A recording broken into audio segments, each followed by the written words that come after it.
Rebonjour, chers membres des Guidances. Donc, ceci est une deuxième vidéo concernant la vision de Watsu version élève. Donc là, la logique, que c'est, on va taper évidemment www.watsu.be, c'est tout, hein, pas besoin du /welcome, c'est pas utile. Donc on arrive là en tant qu'élève, on va simplement cliquer sur élève.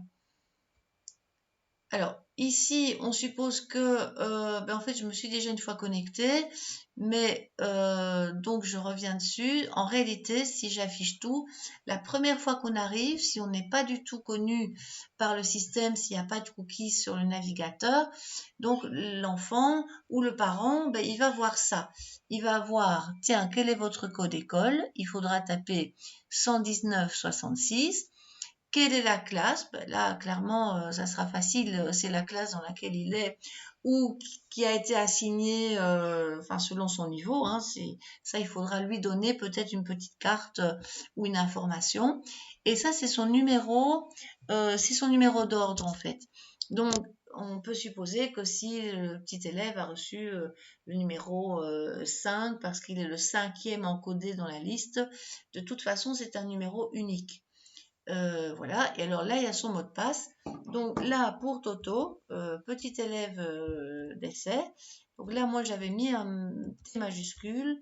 Donc Toto, 2010, en supposant que c'est son année de naissance en 4 chiffres. Donc ça, c'est son mot de passe. Voilà, donc ça, il faudra évidemment voir comment ça fonctionne avec vos élèves pour la gestion du mot de passe. J'ouvre la session. Voilà, donc ça c'est à discuter par rapport à vous. On ne va pas se substituer à des tâches pédagogiques.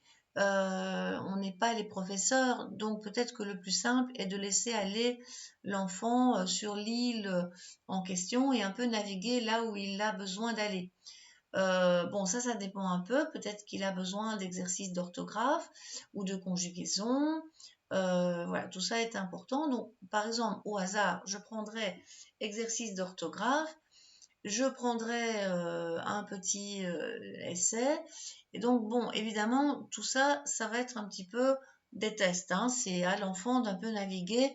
Ou au contraire, si vous estimez que on lui a, dans votre rapport, il est mentionné qu'il a des problèmes de grammaire, là, il est toujours temps de lui assigner peut-être des tâches de grammaire. Ça, je veux bien m'en occuper. Donc, ici, si je démarre, va arriver évidemment l'activité proprement dite. Donc là, j'ai un peu cliqué au hasard. Je ne sais pas du tout en quoi ça consiste, mais donc c'est chaque fois découvrir. Là, apparemment, si l'enfant n'est pas capable de lire, il y a chaque fois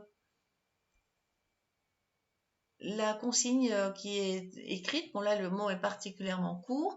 C'est une voix synthétique. Ça, c'est un peu dommage, mais bon. Le mot est-il au singulier ou au pluriel? Donc, le fromage. Bon, supposons que je fasse ça bien. Voilà, je suppose que je dois cliquer dessus. Voilà. Alors, ici, peut-être qu'avec ma démo, c'est pas clair ce que je dois faire. Ah, je dois relier. Donc, voilà.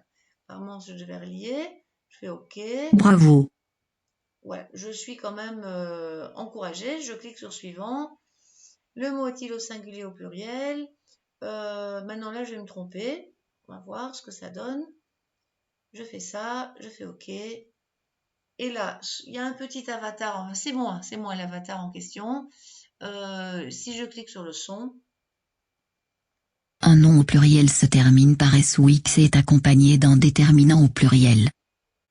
Bon, alors c'est vrai qu'ils auraient peut-être pu mettre des voix naturelles plutôt que des voix synthétiques, mais je suppose que ça représente beaucoup de travail.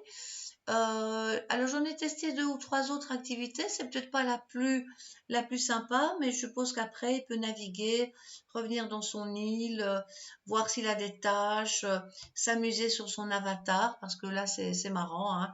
Il va se choisir son petit personnage, il se change ses petites humeurs, ses vêtements, tout ce qu'on veut. Les histoires, là à mon avis c'est plutôt une activité de groupe. C'est pas pour nous. Et les jeux, c'est les fameux ping-ping, donc il a intérêt à gagner des ping-ping pour pouvoir démarrer le jeu. Voilà. Pour ce qui concerne la connexion, tout ça, donc il a des petits messages ici. Là, je suppose qu'il y a moyen de lui envoyer des messages de cette voie-là, ça il faudra creuser. Et alors, il va dans son avatar. Là, je suppose que ça correspond à ses exercices, mais sans doute quand une tâche est assignée, il faudrait voir. C'est un peu à tester. Voilà. Donc là, on peut se déconnecter évidemment si on souhaite. Et voilà. Là, ça clôture la petite présentation express concernant le Watsu et des guidances version élève. Et n'hésitez pas à revenir à moi si besoin par mail ou par téléphone. À bientôt!